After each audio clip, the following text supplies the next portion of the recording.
અમદાવાદમાં કાયદો અને વ્યવસ્થાની સ્થિતિ જળવાઈ રહે તે માટે પોલીસ તંત્ર સક્રિય થયું છે, જેના પગલે પોલીસ દ્વારા જુદી જુદી જગ્યાઓ પર કોમ્બિંગ પ્રક્રિયા હાથ ધરાઈ રહી છે। 15 દિવસમાં બીજું કોમ્બિંગ હાથ ધરાયું। જુહાપુરા વેજલપુર વિસ્તારમાં સિનિયર અધિકારીઓ સાથેની ટીમ દ્વારા સરપ્રાઇઝ કોમ્બિંગ હાથ ધરતા લુખ્ખા તત્વોમાં ભયનો માહોલ ફેલાયો છે।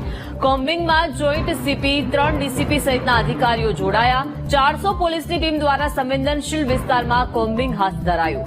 આગામી દિવસોમાં હજુ પણ કેટલાક વિસ્તારમાં કોમ્બિંગ થાય તેવી શક્યતા છે।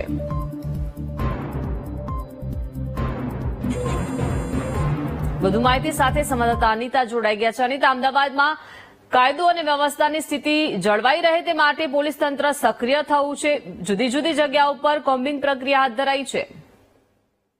જે પ્રકારે અમદાવાદ શહેરમાં ફરી વખત પોલીસ દ્વારા કોમ્બિંગની પ્રક્રિયા હાથ ધરવામાં આવી છે।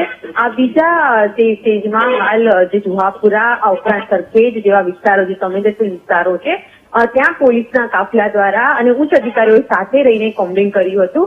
ખાસ કરીને ફૂડ પેટ્રોલિંગ પણ કરવામાં આવ્યું હતું, કારણ કે ખૂબ જ જુહાપુરા સંવેદનશીલ વિસ્તાર છે અને જે ગુનેગારો છે તેઓને પોલીસનો અને કાયદાનો ડર ઉભો થાય, તેને લઈને આ કોમ્બિંગનું આયોજન કરવામાં આવ્યું હતું।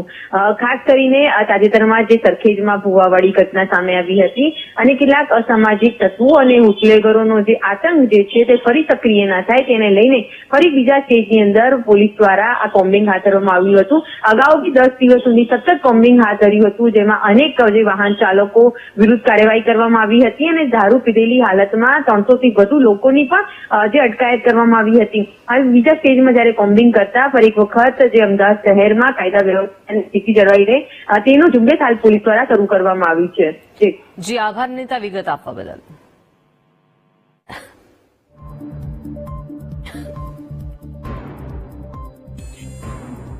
Thank you.